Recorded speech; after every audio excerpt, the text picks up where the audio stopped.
Would you buy this? This is the 2026 Volkswagen Golf Hybrid. And honestly, this is one of those cars that doesn't need to try too hard to look good. From the front, it still has that classic Golf identity: clean lines, sharp LED headlights, and a simple design that feels modern without looking overdone. As you move to the side, the shape is instantly familiar. It's compact, practical, and still sporty enough to keep that hot hatch vibe, even in the hybrid version. This Golf E Hybrid combines a 1.5-liter petrol engine with electric power, producing 204 horsepower, so it's not just efficient, it actually has solid performance too. Volkswagen says it can do 0 to 100 kilometers per hour in around 7.2 seconds and reach a top speed of 220 kilometers per hour. And one of the big upgrades with the newer Golf E Hybrid is the electric side of it. Volkswagen says it can deliver up to 88 miles of electric range in UK specs. Around the back, the boot is still a strong point for a car in this class. You get 381 liters of luggage space, which is enough for your shopping, a couple of cabin-sized suitcases, gym bags, or everyday family use. It all fit in the rear boot without any problem. And if you fold the rear seats down, you get a much longer load area, so carrying bigger items becomes much easier.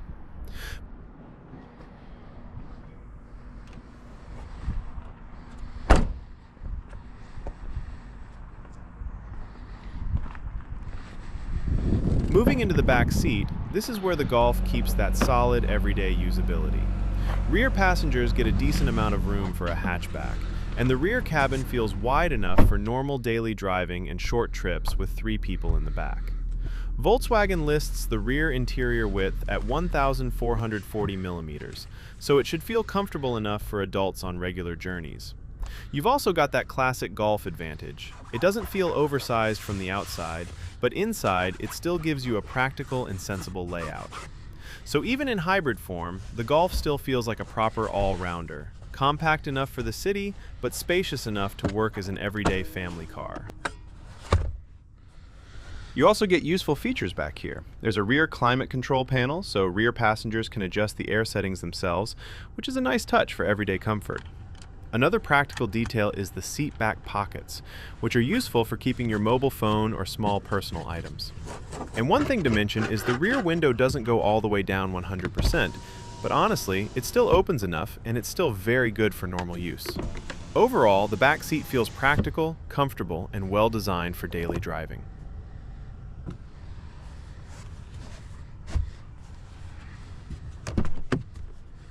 Now let's pop the hood and see what's going on here.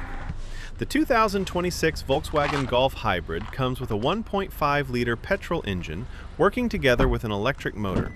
And that combination gives you a really good mix of performance and efficiency. So yes, it's economical, but it also doesn't feel weak. That's what I like about this setup. It gives the car a more modern feel, and for daily driving, it makes a lot of sense. You can enjoy the efficiency benefits of the hybrid system, but still have enough power when you need it. For a car like the Golf, this kind of engine setup actually fits perfectly. Practical, smooth, and smart. In the driver's seat, where the Golf keeps things clean, modern, and very easy to live with. The first thing I notice is the material quality. It's not trying too hard to feel flashy, but everything feels solid, neat, and well put together. The seats have a nice supportive shape, and overall the cabin has that typical Golf feel. Simple, smart, and practical. Looking in front of the driver, you get a digital cockpit display, so all your main driving information is right there in a clean and modern layout. In the middle, there's a large 12.9-inch infotainment screen, which gives the cabin a much more updated feel. Volkswagen's latest Golf equipment guides list the 12.9-inch infotainment system and Digital Cockpit Pro on current model year Golf trims. The good thing is you also get Apple CarPlay and Android Auto, so connecting your phone is easy. Current Golf materials list App Connect Wireless for Apple CarPlay and Android Auto, although one official market guide specifies wireless Apple CarPlay and wired Android Auto, so that can vary a bit by market or trim. Down here, the gear selector is very compact and modern, which helps keep the center area clean and uncluttered. Volkswagen also describes the newer Golf setup as using a smaller shift-by-wire selector lever. And right next to it, you've got the electronic parking brake with auto hold, which is another nice everyday feature and is listed in current Golf equipment guides. What I like most is that the whole driver area feels modern without becoming confusing. It's clean, practical, and still has that premium Golf feeling.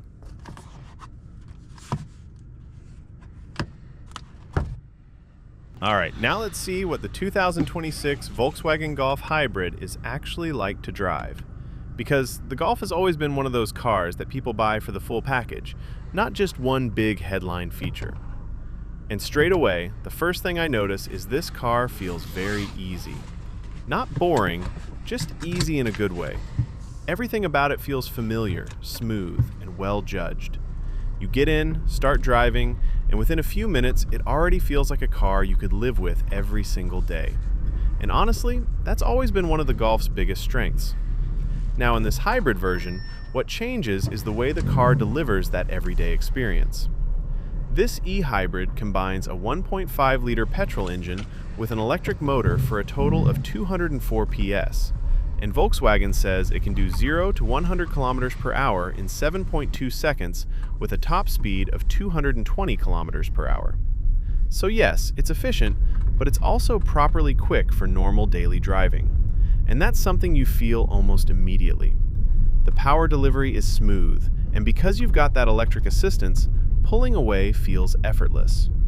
Around town, in traffic, or when you just want to build speed smoothly, the car responds in a very clean and relaxed way. It doesn't try to be dramatic, it doesn't try to feel wild, it just feels polished. And that actually suits the Golf perfectly, because if you're buying a Golf hybrid, chances are you're not looking for the craziest experience possible. You're looking for something that's smart, efficient, comfortable, and still enjoyable enough that you don't feel like you're sacrificing anything. And this is where the Golf starts to make a lot of sense. One of the biggest talking points with the newer Golf e-hybrid is the electric range. Volkswagen says it offers up to 88 miles of electric range in UK specs, which is a huge improvement over older plug-in hybrids and makes it much more realistic to use mainly as an EV for shorter daily journeys. That matters a lot more than people think. Because once a hybrid gives you that kind of usable electric range, it stops feeling like a compromise and starts feeling genuinely flexible. You can do a lot of short trips without really needing the petrol engine much at all. But then, when you want to go longer distance, the petrol engine is still there, and you don't have to think about charging in the same way as a full EV. And for a lot of buyers, that's exactly the sweet spot. Now, let's talk about how it feels from behind the wheel. The steering is light, predictable, and easy to trust. It's not trying to be ultra sharp or overexcited, but that's not really the point here. The Golf feels tidy, controlled, and very natural on the road. And that's probably why so many people still like this car. It doesn't need to shock you. It doesn't need to reinvent everything. It just feels sorted. That's the word I'd use here, sorted. Everything seems to work together the way it should. The steering, the ride, the power delivery, the visibility, the size of the car. It all comes together in a way that makes driving feel simple and stress-free. And honestly, that's not something every modern car gets right. Some current reviews describe the Golf e-hybrid as one of the best hybrids on sale, with Autocar naming it Best Hybrid at the 2025 Autocar Awards and praising its comfort and electric range. Now, does that mean it's perfect? No. And this is where it gets interesting, because while the Golf still does a lot very well, not everything about the driving experience is ideal. The biggest thing some reviewers still point out is the touchscreen-heavy interior setup. The newer Golf uses a 12.9-inch infotainment screen, and while it looks modern and is quick to respond, some reviews say the haptic climate sliders can still be annoying to use on the move. And I think that's fair. When you're driving, physical controls are still easier for a lot of people. So yes, the cabin looks cleaner and more high-tech, but depending on your taste, that part may feel like a step forward visually and a small step sideways in usability. Because on paper, a lot of cars can look good, but when you drive them every day, what really matters is how relaxed they make you feel. And this Golf hybrid does seem to understand that. It feels like a car designed by people who know exactly what their buyer wants. Efficiency? Yes. Useful electric driving? Yes. Good speed? Yes. Comfort? Yes. Practicality? Also yes. It's just a very complete package. And maybe that sounds less exciting than some cars, but in real life, it's often exactly what people end up appreciating most. The more time I spend with it, the more it feels like one of those cars that would grow on you. Maybe it doesn't wow you with one crazy feature in the first 30 seconds, but after a few days, you'd probably start thinking, yeah, this just works. And that's a big compliment, because a lot of cars today are very good at first impressions. Fewer are actually good to live with. The Golf Hybrid feels like it's aiming for the second one. It's also the kind of car that makes a lot of sense for someone who isn't fully ready to go full electric. You still get a big taste of electric driving, especially with the much longer EV-only range, but without changing your whole lifestyle around charging. Volkswagen positions the car exactly that way.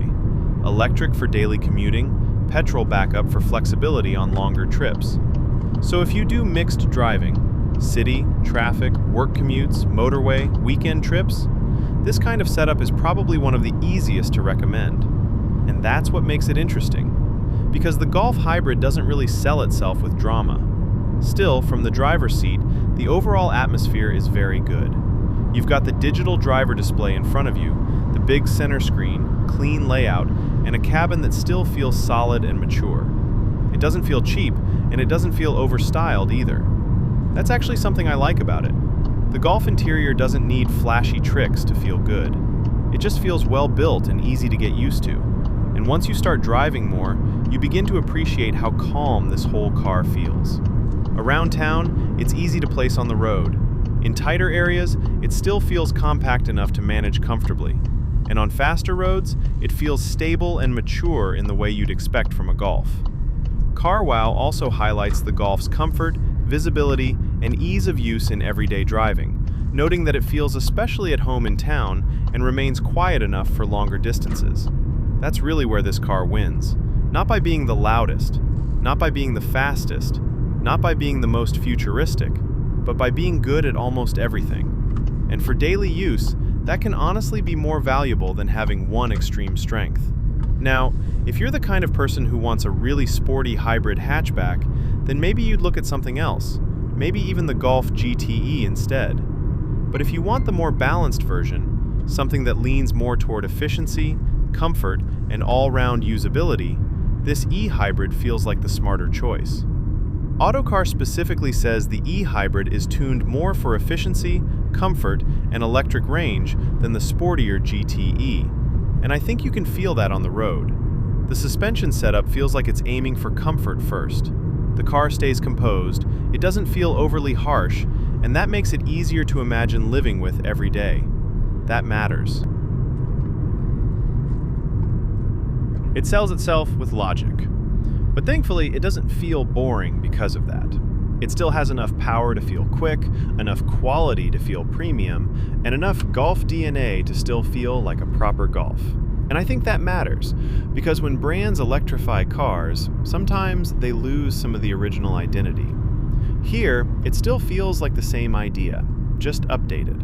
More efficient, more usable in electric mode, more modern inside, but still very recognizably Golf.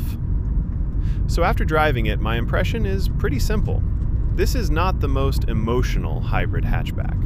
It's not the most dramatic.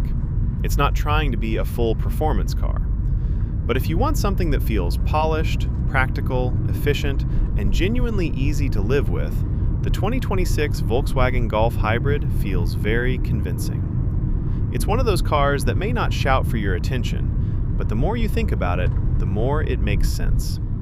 And honestly, that might be exactly why so many people will end up liking it. But what do you think? Would you take the Golf Hybrid over a full EV, or do you still prefer going fully electric? Subscribe for more car reviews and driving impressions.